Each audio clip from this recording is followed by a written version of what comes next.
ওং নমো ভগবতে বাসুদেবায়। আজকের বিষয়টি গুরুত্বপূর্ণ হতে চলেছে। মাসটি হচ্ছে মে 2025, রাশি হচ্ছে মিথুন রাশি। মিথুন রাশি বা মিথুন লগ্নের জাতক জাতিকাদের ক্ষেত্রে মে 2025-এ অর্থনৈতিক অবস্থা কীরূপ হতে চলেছে, শিক্ষা, স্বাস্থ্য, কর্ম, প্রেম, বিবাহ ও বিবাহিত জীবন নিয়ে আলোচনা করব। যেটুকু করব নিখুঁতভাবে করব, ধৈর্য সহকারে আপনারা ভিডিওটি দেখবেন।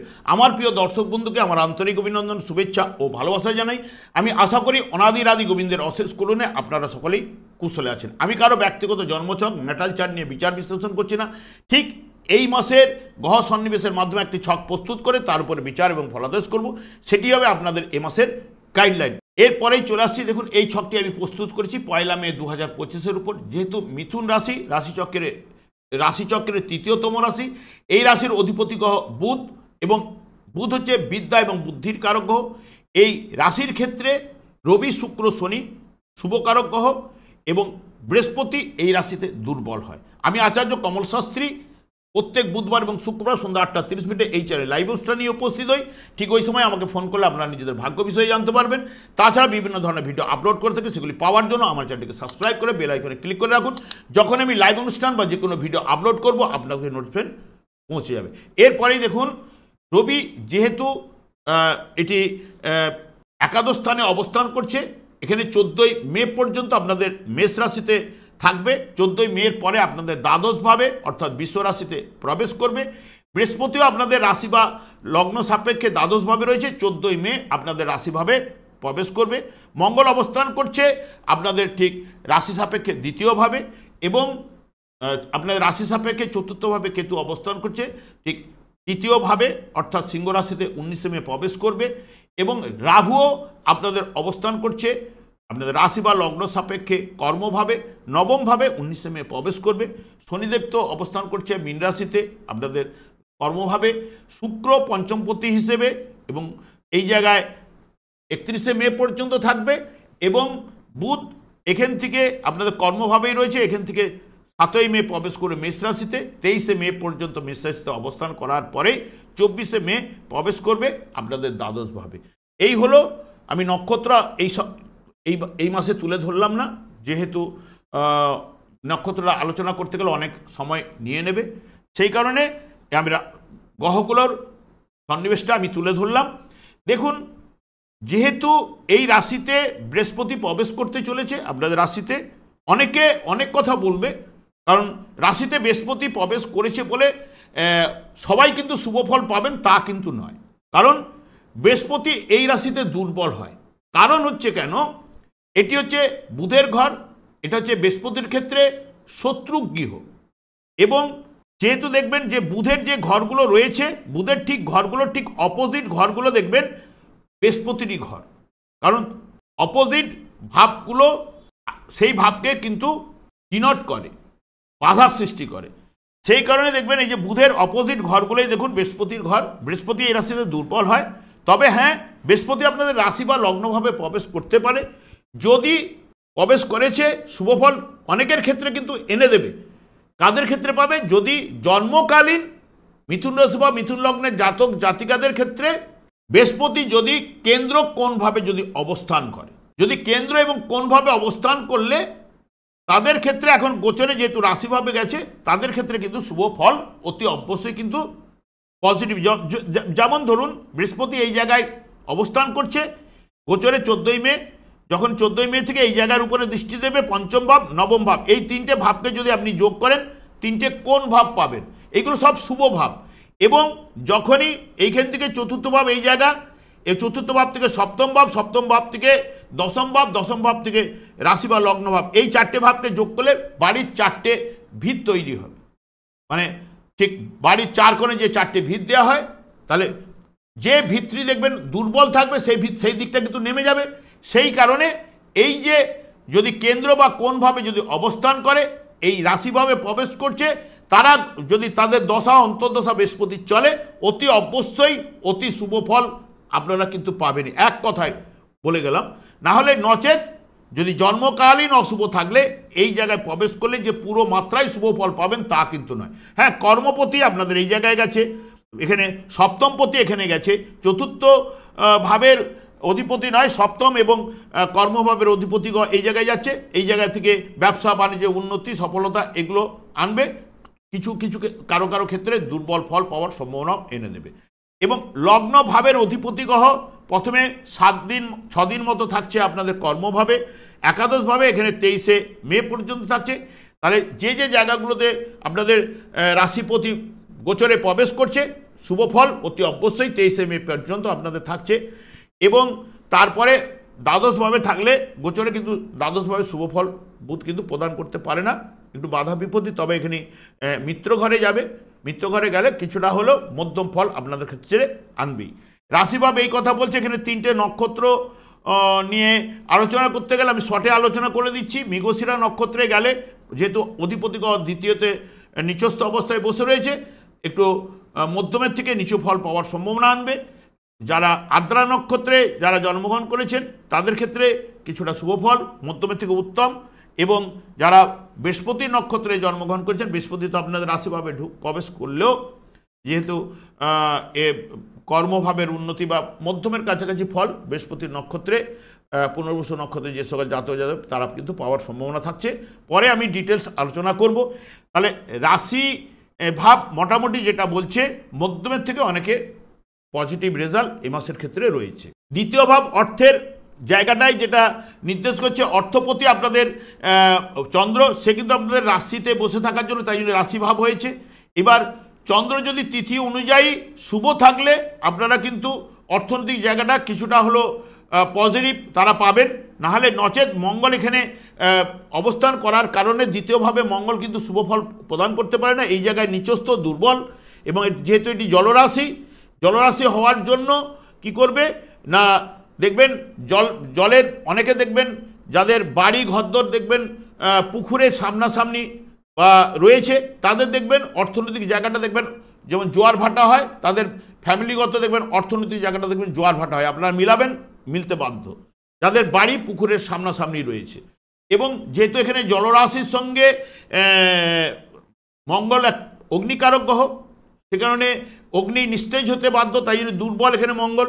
তাহলে একাদশপতি হিসেবে এখানে থাকা এবং পঞ্চম ভাবের উপর দৃষ্টি দেওয়া, এবং তার সঙ্গে সঙ্গে এখানে অষ্টম এবং নবম ভাবের উপর মঙ্গলের দৃষ্টি থাকছে। হঠাৎ লাভ বা ফাটকা লটারি শেয়ার এই থেকে, কারণ আপনাদের শেয়ার মার্কেটে বা যারা শেয়ার বাজারে যারা বা ফাটকা বাজারে যারা কাজকর্ম করে থাকেন তাদের ক্ষেত্রে কিন্তু এই সময়টা ভালো ফল মঙ্গল কিন্তু এনে দেওয়ার সম্ভাবনা কিন্তু থাকছেই। তার সঙ্গে সঙ্গে এই যে কর্মের জায়গায় রাহু রয়েছে 19 তারিখ পর্যন্ত এখানে দৃষ্টি দিচ্ছে, এখানেও ওই ফাটকা লটারি শেয়ার এখান থেকে অর্থ আসার হঠাৎ লাভ এগুলো কিন্তু দেখাচ্ছেই, এটুকু আপনাদের বলতে পারি।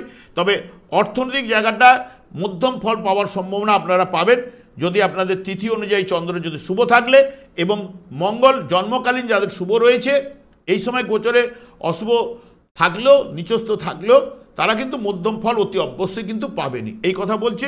তবে আপনারা হঠাৎ রেগে যাওয়ার প্রবণতা, মুখ দিয়ে বাজে কথা বেরিয়ে যাওয়ার প্রবণতা এটা কিন্তু আসবে, কারণ আপনারা নিজেরা মিথ্যা কথা বলা, মিথ্যা কথা শোনা কিন্তু আপনারা নিজেরা পছন্দ করেন না। সেই কারণে আমি আপনাদের বলবো, বৃহস্পতি যেহেতু সাত্ত্বিক কারক গ্রহ এই জায়গায় প্রবেশ করেছেন, যতটা আপনারাও নিজেরা মিথ্যা কথা বলা থেকে দূরে থাকতে পারলে 1 বছর কাল আপনাদের ক্ষেত্রে ভালো ফল এনে দেবে।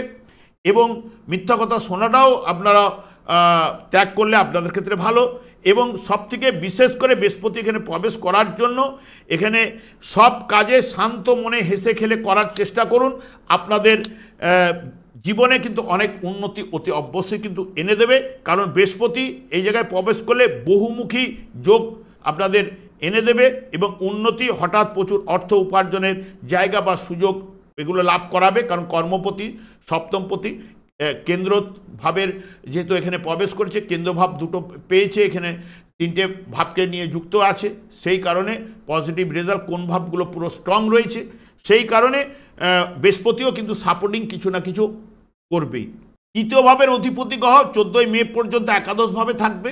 শুভ ফল অতি অবশ্য ভাই বোন আত্মীয় পরিজন যে কোনো কাজকর্মে যোগাযোগ বৃদ্ধি এগুলো কিন্তু রবি এনে দেবে। রবি যেহেতু আপনাদের ক্ষেত্রে শুভকারক গ্রহ, দ্বাদশভাবে ঢুকলে কি হবে, দ্বাদশভাবে হয়তো মাঝে মধ্যে এই যে পরিবারে বা কুটুম্ব আত্মীয় পরিজন ভাই বোন এদের সঙ্গে একটু মনোমালিন্য বা এইগুলো সৃষ্টি করতে পারে। বড় ধরনের কিছু কিন্তু এই মাসে কিন্তু নেই, এইটুকু বলতে পারি।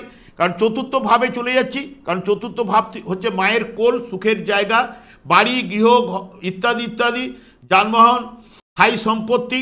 কেতু এতদিন অবস্থান করছিল, কেতু চতুর্থভাবে কিন্তু সেরকম শুভফল আনতে পারে না, কারণ কেতুও প্রবেশ করবে 19শে মে আপনাদের তৃতীয়ভাবে। তৃতীয়ভাবে শুভফল অতি অবশ্যই ভাই বোন আত্মীয় পরিজনে বা তৃতীয়ভাবে গোচরে কেতুও শুভফল আনে, কারণ যেহেতু তৃতীয় ভাবটি হচ্ছে এই অশুভ গ্রহেদের ক্ষেত্রে উপচয় স্থান, সেই কারণে শুভফল ওখানে আনবে।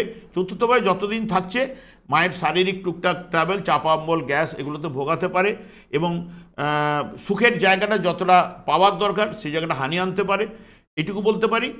কিন্তু যেহেতু আপনাদের চতুর্থ ভাবের উপরে দৃষ্টি থাকছে শনির, এবং এখন শুক্রের দৃষ্টি থাকলেও শনি এবং রাহুরও দৃষ্টি এখন বর্তমানে থাকলেও এগুলো 19শে মের পর থেকে সরে যাচ্ছে, একমাত্র শনির দৃষ্টি এই জায়গায় পড়বে। শনি যদি জন্মকালীন শুভ থাকলে, কারণ ভাগ্যপতি গ্রহ আপনাদের এবং শুভকারক গ্রহ চতুর্থভাবে দৃষ্টি দেওয়ার জন্য, তখন দেখবেন পরিবারের সুখ শান্তি আনন্দের বাতাবরণ কিন্তু প্রবাহিত হবে। যারা এডুকেশনের জায়গায় রয়েছে, টেকনিক্যাল লাইন প্রাইমারি সেক্টরে এডুকেশন জায়গাটা ভালো নিয়ে যাবে আস্তে আস্তে, এবং বৃত্তিমূলক শিক্ষা ইঞ্জিনিয়ারিং ডিপার্টমেন্ট বা বিভিন্ন এগুলোতে নিয়ে আসার জায়গাটা করবে। তবে প্রাইমারি সেক্টরের উন্নতি আস্তে আস্তে কিন্তু পজিটিভ হতে চলেছে। এবং পঞ্চমপতিও এখানে সুখের জায়গাটা, যেহেতু ভাগ্যপতি গ্রহ কর্মের জায়গায় গেছে এবং চতুর্থ ভাবকে দেখা, এগুলো পজিটিভ রেজাল্ট আপনাদের ক্ষেত্রে আনবেই। পঞ্চম ভাবে চলে যাচ্ছি। পঞ্চম ভাব হচ্ছে মন মানসিকতা, প্রেম প্রীতি ভালোবাসা, লটারি ফাটকা, শেয়ার, ক্রিয়েটিভ লাইন, হ্যাঁ। এবং যেহেতু এখানে ক্রিয়েটিভ পঞ্চমপতি যেহেতু এখন কর্মস্থানে রয়েছে, শিল্পে যারা রয়েছেন বা যারা শিল্পী রয়েছেন তাদের ক্ষেত্রে শুভ ফল অতি অবশ্যই এই মুহূর্তে দেবে, কারণ ভাগ্যপতির সঙ্গে যখন যুক্ত আছে। এবং তার থেকে বিশেষ করে পঞ্চম ভাব হচ্ছে মন মানসিকতা, এখানে প্রেম প্রীতি, যারা প্রেমের জায়গাটা যেহেতু একাদশের দ্বাদশভাবে যেহেতু পঞ্চমপতি বসে রয়েছে, সেই কারণে অন্যান্য জায়গার ক্ষেত্রে যারা কর্মস্থলে যারা প্রেম করছেন তাদের ক্ষেত্রে পজিটিভ রেজাল্ট রয়েছে। অন্যান্য জায়গায় মাঝে মধ্যে যেহেতু মঙ্গলের দৃষ্টি ওই জায়গায় এসে পড়ছে, সেই কারণে মনোমালিন্য একটুখানি থাকছে, এইটুকু আপনাদের বলতে পারি। তো বড় যে একদম প্রেম কেটে যাবে এই কথা কিন্তু বলছে না। প্রেমের জায়গাটা ভুল বুঝাবুঝি, মনোমালিন্য এই সৃষ্টি হবে। এবং যেহেতু মঙ্গলের দৃষ্টি এই জায়গায় পড়ছে এবং ফাটকা লটারি শেয়ার বা যারা শেয়ার বাজারে বা ফাটকা বাজারে যুক্ত রয়েছেন তাদের ব্যবসায় উন্নতি সফলতা আনবে, এই কথা বলছে। এবং তার সঙ্গে সঙ্গে যারা উচ্চ শিক্ষায় কিন্তু ভালো যোগ যারা রয়েছে, এইটুকু আপনাদের বলতে পারি। পঞ্চমপতি নবমপতির সঙ্গে কর্মের জায়গায় বৃত্তিমূলক শিক্ষা, প্রতিযোগিতামূলক পরীক্ষায় এইগুলোতে সফলতা অতি অবশ্যই আনার জায়গাটা এ মাসের ক্ষেত্রে রয়েছে।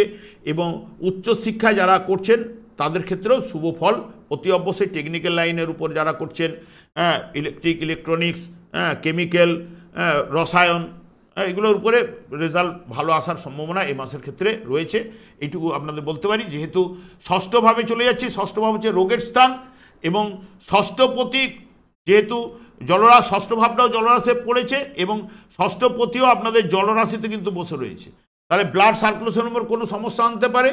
এবং এখানে যেহেতু মঙ্গল অগ্নিকারক গ্রহ পঞ্চম ভাবের উপরে দৃষ্টি থাকছে, বড় ধরনের কোনো রোগ নিয়ে যাবে না, এই কথাই বলছে একাদশপতি হিসেবে। তবে মঙ্গল সাধারণত এই ব্লাড সার্কুলেশনের উপর প্রবলেম। আর এই সময় যেহেতু বাইরে গরম আবহাওয়া চলছে, সেই কারণে হয়তো ঠান্ডা লাগা, এই যে জলরাশিতে বসে থাকা গরমের সঙ্গে জলের যে সংযোগ ঘটছে, তাহলে ঠান্ডা গরমে সর্দি কাশি ইত্যাদি ইত্যাদি এইগুলোতে ভোগাতে পারে, জ্বর ইত্যাদি ইত্যাদি। বড় ধরনের সেরকম যারা সুগারে ভুগছেন তাদের ক্ষেত্রে একটু সমস্যা হয়তো বাড়তে পারে, সুগার বা জলরাশিতে থাকার জন্য এই ব্লাড সার্কুলেশন, থাইরয়েড এগুলো মঙ্গল যেগুলো দেয়, এই রোগগুলো হওয়ার সম্ভাবনা দিতে পারে। তো ভয়ের কিছু কারণ নেই। সপ্তম ভাবের উপরে যেহেতু এটা বিয়ের জায়গাটা প্রশমিত আপনাদের হতে চলেছে এই 14ই মের পর থেকে, অনেকের বিয়ের পরে ভাগ্য উন্নতি অতি অবশ্যই ঘটবে, কারণ ভাগ্যের জায়গায় বৃহস্পতি দৃষ্টি দিচ্ছে, তার সঙ্গে সঙ্গে এই জায়গার উপরেও দৃষ্টি থাকছে, পঞ্চম ভাবের উপরে দৃষ্টি থাকছে, প্রেম থেকে অনেকের সাকসেস বা প্রেম থেকে বিয়ের জায়গাটা নিয়ে আসবে। তবে প্রেমের বিষয়ে একটা কথাই বলে যাই, বিবাহ করতে গেলে চটজলদি সিদ্ধান্ত নেবেন না। সেই ক্ষেত্রে হয়তো এই সময় বিয়ের জায়গাটা চটজলদি করলে এই মাসের ক্ষেত্রে কিন্তু আপনাদের সমস্যার সৃষ্টি হতে পারে। আপনারা স্থির চিন্তা ভাবনা করে বিয়ের জায়গাটা প্রশমিত করুন। যারা প্রেম থেকে যারা চটজলদি সিদ্ধান্ত এই মাসের ক্ষেত্রে নেবেন না।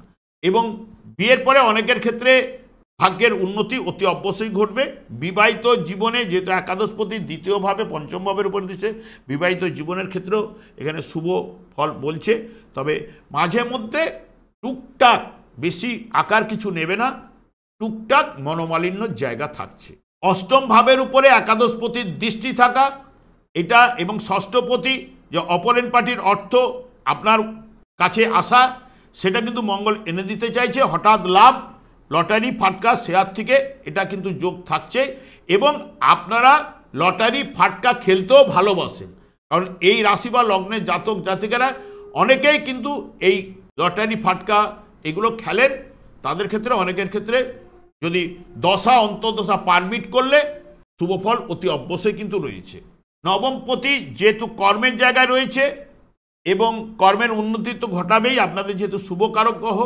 তবে যারা বাইরের দিকে ব্যবসা বাণিজ্য করছে, আমদানি রপ্তানি এবং কম্পিউটার রিলেটেড, ওকালতি, দালালি, ঠিকাদার যারা করছেন, এজেন্সিমূলক ব্যবসা এবং সবথেকে হিসেব রক্ষক, হিসেব পরীক্ষক, কেরানি, যারা বিশেষ করে সেলসে রয়েছেন, ঘোরাঘুরি যারা কাজ করছেন, কারণ নবমভাবে যখনই বৃহস্পতি আসবে সেও কর্মভাবের উপরে দৃষ্টি থাকছে। বৃহস্পতি, রাহু এই জায়গায়, এখানে রাহু আসবে। রাহু এই ঘোরাঘুরির কাজগুলো বেশি কিন্তু এনে দেয়। সেই কারণে এইটুকু আপনাদের বলতে পারি, যারা সেলসম্যান রয়েছে, ঘোরাঘুরির কাজ যারা করছেন, বা ইলেকট্রনিক্স যারা ইঞ্জিনিয়ার, টেকনিক্যাল লাইনে যারা রয়েছেন, এই সময় দিতে পারে। তবে চাকরির জায়গাটাতে অনেকের ক্ষেত্রে একটুখানি ভুল বুঝাবুঝি, অশান্তি চলতে পারে, কারণ ষষ্ঠ ভাবের অধিপতি গ্রহ এখন দুর্বল। কারণ চাকরির স্থল, চাকরির জায়গাটা ষষ্ঠপতি গ্রহ যেহেতু দুর্বলে রয়েছে, পঞ্চম ভাবের উপর দৃষ্টি থাকছে, তবুও ওই জায়গাটাতে যতটা পারবেন সাবধানতা অবলম্বন করলে আপনাদের ক্ষেত্রে ভালো, এইটুকু আপনাদের বলতে পারি। তাহলে মিলমিশ এই জায়গাটা দেবে। তবে ব্যবসার ক্ষেত্রে এই জায়গাগুলোতে এই মাসের ক্ষেত্রে পজিটিভ রেজাল্ট আসতে চলেছে। একাদশে রবি কিন্তু 14ই মে পর্যন্ত থাকছে। এখানে তুঙ্গস্থ আনন্দের জায়গায় যোগাযোগের মাধ্যমগুলোকে বৃদ্ধি করবে। কাজকর্মে ভাই বোন, আত্মীয় পরিজন, এদের কুটুম্ব একটু আনন্দ এ মাসের ক্ষেত্রে রয়েছে প্রথমের দিকে, এটুকু আপনাদের বলতে পারি। তবে একটা কথাই বলবো, ব্যবসা বাণিজ্যে উন্নতি, মুনাফা লাভ এনে দেবেই, এইটুকু শনিদেব কিন্তু এখানে রয়েছে নবমপতি হিসেবে। এবং উত্থান পতন থাকলেও আপনি শেষ হাসিটা কিন্তু অতি অবশ্যই হাসবেন। কয়েকটা গ্রহের সংযোগ আপনাদের ক্ষেত্রে ভালো রয়েছে। তবে রাহু এবং বৃহস্পতির যে দৃষ্টি বিনিময় হবে, এটা অনেকের ক্ষেত্রে উন্নতি এনে দেবে, অনেকের ক্ষেত্রে কিন্তু অবনতি আনবে। তাই কারণে আমি উত্থান পতনটা বলে গেলাম, কারণ যাদের জন্মকালীন রাহু বৃহস্পতি যদি সংযোগ ঘটে থাকে, তখন, কারণ রাহু হচ্ছে চণ্ডাল কারক গ্রহ, বৃহস্পতি হচ্ছে দেবগুরু, চণ্ডালের সঙ্গে দেবগুরু যখন সংযোগ ঘটবে, তখন নানান দিক দিয়ে কিন্তু অশান্তির সৃষ্টি হওয়ার সম্ভাবনা রয়েছে। তখন ভাগ্য বিড়ম্বনা অনেকের ক্ষেত্রে কিন্তু ঘটতে পারে। কারণ রাহু যদি জন্মকালীন যদি শুভ থাকলে, এখানে কোনভাবে গেছে, কোনভাবে সব গ্রহগুলো কিন্তু শুভ ফল কিন্তু আনে, কিন্তু জন্মকালীন যদি অশুভ থাকলে ততটা কিন্তু রেজাল্ট আপনারা কিন্তু পাবেন না, বাধা বিপত্তি থাকবেই। কারণ জন্মকালীন গ্রহ তো আসল কথা বলবে। এখন গোচরে যে যে যদি অশুভ ভাব দিয়ে যায়, অশুভভাবে ছিল, তাহলে কিন্তু এখানে আপনি অশুভ ফলটাই পাবেন। শুভ গ্রহ থাকলে শুভ ভাব দিয়ে যখন গোচরে যাবে, সেই শুভ ফলগুলো অতি অবশ্যই সেই সময় পেতে বাধ্য। সেরকম নবমভাবে ভাগ্যস্থানে কিন্তু রাহু প্রবেশ করছে। ভাগ্যস্থানে প্রবেশ করার সঙ্গে সঙ্গে বৃহস্পতিও রাশিভাবে থাকছে। এই যে দৃষ্টি বিনিময়, এই বা নক্ষত্র বিনিময় কিছুদিন থাকবে। সেই কারণে যদি যাদের দুর্বল থাকবে, তাদের ক্ষেত্রে অশুভ থাকলে তাদের ক্ষেত্রে কিন্তু নেগেটিভ বা অশুভ ফল পাওয়ার জায়গা ভাগ্য বিড়ম্বনা দেবে। এবং নচেত শুভ থাকলে এই সময় যোগে বা রাহুর ডমিনেট করার প্রবণতা কিন্তু থাকছেই। কারণ রাহু চণ্ডাল কারক গ্রহ, বৃহস্পতিকে দুর্বল করতে পারে বা অশুভ করে দিতে পারে। কিন্তু কিছুটা যদি জন্মকালীন শুভ থাকলে তাহলে কিছুটা শুভ ফল এনেও দেবে, সেটাই তুলে ধরা। তবে কর্মের উন্নতি এবং সফলতা এটা কিন্তু বলছে, কর্মলাভের যোগও কিন্তু বলছে, এগুলো পাওয়ার সম্ভাবনা। কারণ যেহেতু একাদশে রাহু তুঙ্গস্থ অবস্থায় থাকছে, এবং আপনারা মনটাকে ঘন ঘন বদলাবেন না, স্থির চিন্তা ভাবনা করে এগিয়ে যান, দেখবেন উন্নতি অতি অবশ্যই আসবে। আর বর্তমানে আপনাদের বহুমুখী যোগ কিন্তু আসবে, বা উন্নতি, হঠাৎ প্রচুর অর্থ উপার্জনের জায়গা কিন্তু আপনারা কিন্তু পেতে চলেছেন। হয়তো এ মাসে না পেলেও সামনের মাস থেকে পেতে পারবেনই অতি অবশ্যই। কারণ 14ই মে প্রবেশ করার সঙ্গে সঙ্গে তো ফলগুলো পাবেন না, যে আর এক একটা জায়গায় যে বৃহস্পতি ঢুকলেই যে ফল পাবেন তা নয়। বৃহস্পতি মধ্যম স্থান জায়গাটাতে ভালো ফল দেয়। যখন মধ্যম স্থানে যাবে, যাদের বৃহস্পতি অন্তর্দশা চলবে তাদের শুভ রেজাল্ট পাবেন। আমি আর দীর্ঘায়িত করছি না, তবে যাওয়ার আগে একটা কথাই বলি, যেহেতু ভাগ্যপতি কর্মভাবের সঙ্গে যুক্ত হয়েছে এবং যেহেতু আপনাদের রাশি বা লগ্ন সাপেক্ষে শুভ, সেই কারণে শনিদেবকে সন্তুষ্ট রাখার চেষ্টা করুন। শনিদেব একমাত্র সন্তুষ্ট হন কৃষ্ণ নামে। যখনই আপনারা কৃষ্ণ নাম জপ করবেন, দেখবেন যাদের দুর্বল রয়েছে, অশুভ রয়েছে, তাদের ক্ষেত্রেও কিছুটা পজিটিভ রেজাল্ট শনিদেব কিন্তু আনবেই। তাই এখন থেকে আপনারা হরে কৃষ্ণ মহামন্ত্র জপ করুন। গোলক বৃন্দাবন থেকে শ্রী চৈতন্য মহাপ্রভু জীবেদের উদ্ধার করার জন্য পদার্পণ করে গেছেন। যখনই আপনারা এই নাম অতি অবশ্যই করবেন, আপনাদের ক্ষেত্রে শুভ ফল অতি অবশ্যই আপনারা কিন্তু পেতে বাধ্য। আমি আচার্য কমল শাস্ত্রী প্রত্যেক বুধবার এবং শুক্রবার সন্ধ্যা 8:30 এই চ্যানেলে লাইভ অনুষ্ঠান নিয়ে উপস্থিত হই। ঠিক ওই সময় আমাকে ফোন করলে আপনারা নিজেদের ভাগ্য বিষয়ে জানতে পারবেন। তাছাড়া বিভিন্ন ধরনের ভিডিও আপলোড করে থাকি, সেগুলি পাওয়ার জন্য আমার চ্যানেলকে সাবস্ক্রাইব করে বেল আইকনে ক্লিক করে রাখুন। যখনই আমি লাইভ অনুষ্ঠান বা যে কোনো ভিডিও আপলোড করব, আপনাদেরকে নোটিফিকেশন পৌঁছে যাবে। আমি অনাদির আদি গোবিন্দের কাছে প্রার্থনা করি আপনারা ভালো থাকুন, সুস্থ থাকুন, আনন্দ থাকুন। আজ এই পর্যন্ত, পরের ভিডিওতে দেখা হচ্ছে। নমস্কার।